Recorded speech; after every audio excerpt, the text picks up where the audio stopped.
മലയാളത്തിൻ്റെ പ്രിയപ്പെട്ട കഥാകാരൻ ഓർമ്മയായി. ഒരുപക്ഷെ അക്ഷരത്തെ സ്നേഹിക്കുന്ന എല്ലാവർക്കും കനത്ത നഷ്ടം എന്ന് തോന്നുന്ന ഒരു വിടവാങ്ങലാണ് ഈ അവസരത്തിൽ ഉണ്ടായിരിക്കുന്നത്.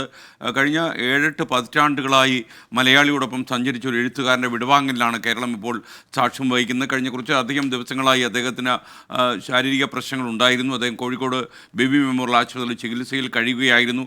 ഇടയ്ക്ക് അദ്ദേഹത്തിൻ്റെ രോഗനില വഷളായി.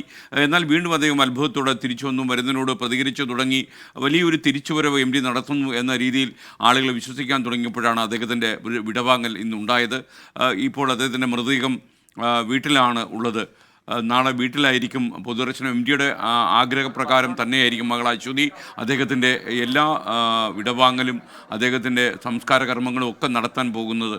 കാരണം എം ഡിക്ക് എല്ലാ കാര്യത്തിലും നിയതമായ നിലപാടുകൾ ഉണ്ടായിരുന്നു.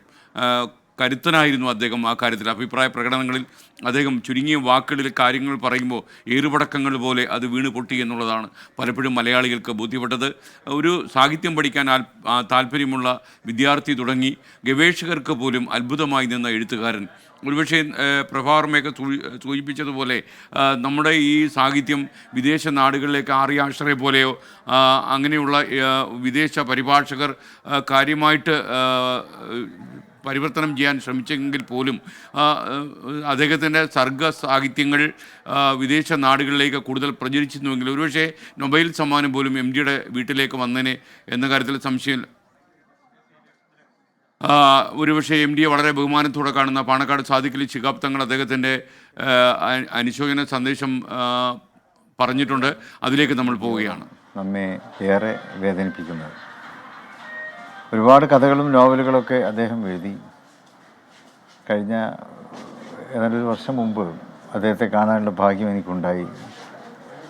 വായിച്ചു മാത്രം പരിചയമുണ്ടായിരുന്ന അദ്ദേഹത്തോട് ഏതാനും നിമിഷങ്ങൾ ചെലവഴിക്കുവാൻ സാധിച്ചു. ചന്ദ്രികയുടെ നവതി ആഘോഷവുമായി ബന്ധപ്പെട്ട ഒരു പ്രത്യേക പരിപാടിക്ക് അദ്ദേഹത്തിൻ്റെ വീട്ടിൽ ചെന്ന് ചെയ്തപ്പോഴാണ് അദ്ദേഹം വളരെ ഹൃദയം തുറന്ന് ഞങ്ങളോട് സംസാരിച്ചു എന്നുള്ളതാണ്. പൊതുവെ അദ്ദേഹം ഒരു വാചാലനായിരുന്നില്ലല്ലോ. പക്ഷേ എൻ്റെ ജ്യേഷ്ഠൻ ശിഹാബ്ദങ്ങളെക്കുറിച്ചും എൻ്റെ കുടുംബ പശ്ചാത്തലത്തെക്കുറിച്ചൊക്കെ അദ്ദേഹം പറയുകയുണ്ടായി.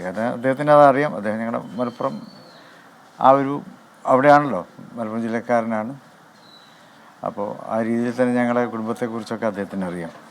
അപ്പോൾ ആ കാര്യങ്ങളെക്കുറിച്ചൊക്കെ അദ്ദേഹം വാചാലമായി തന്നെ സംസാരിക്കുകയുണ്ടായി.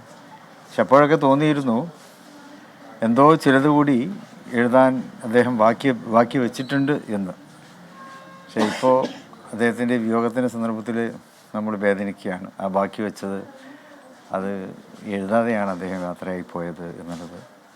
അതുതന്നെയാണ് മലയാളിയുടെ ഏറ്റവും വലിയ നഷ്ടവും. പക്ഷേ ഇന്നത്തെ കാലത്ത് നമുക്കറിയാമല്ലോ, അപ്പോൾ അവസാന കാലത്ത് അദ്ദേഹം ചില പ്രത്യേക കാര്യങ്ങളെക്കുറിച്ച് പ്രതികരിച്ചത് നമുക്ക് കേൾക്കുവാൻ സാധിച്ചു. അധികാരികളുടെ ഗർവിനെക്കുറിച്ചാണ് അദ്ദേഹം കുറച്ച് വാക്കുകളിലൂടെ ആണെങ്കിൽ ഏതൊരു പ്രസംഗത്തിൽ അദ്ദേഹം വികാരാധീതനായി സംസാരിച്ചത്. അപ്പോൾ ഒരു വഴികാട്ടിയുടെ ഒരു ദൗത്യമാണ് അദ്ദേഹം നിർവഹിച്ചത്. സാഹിത്യത്തിലൂടെ തൻ്റെ അക്ഷരങ്ങളിലൂടെ അദ്ദേഹം അതാണ് പങ്കുവച്ചത്. അപ്പോൾ ആ വിയോഗത്തിൽ നമ്മളെ ഏറെ വേദനിക്കുന്നു. എല്ലാത്തിലുള്ള ആദരാഞ്ജലികളും അർപ്പിക്കുന്നു.